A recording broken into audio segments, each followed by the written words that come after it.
What are 3 tips for creating an impactful online orientation? All right. Tip 1 is on timing. If possible, start your internal planning with your task force in late fall.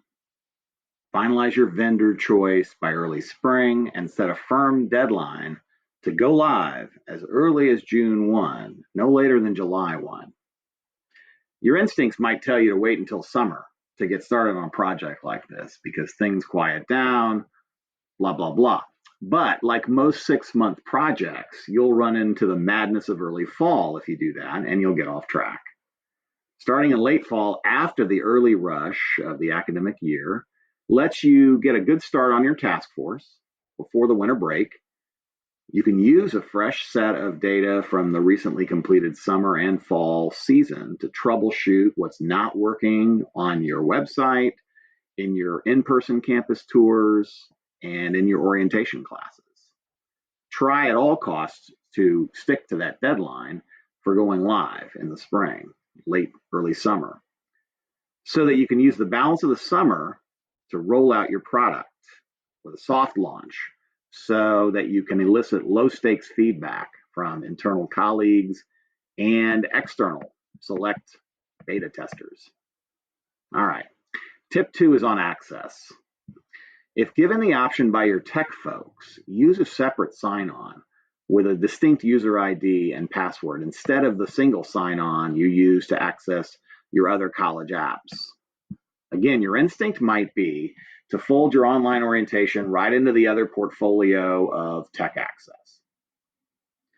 But if you limit access to it behind status as a student, you see, you miss out on a number of ancillary audiences, parents, high school counselors, potential adjunct and full-time faculty and staff prospects, alumni and boosters, legislatures and accrediting bodies, and most of all, prospective students who are increasingly shopping around anyway among post-secondary options. Final tip is on getting started. Don't start from scratch.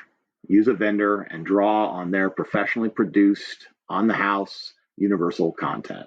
Have members of your task force do a deep dive into other models of online orientations to find features to emulate. Road test your existing college website and determine what most needs curating and guideposts.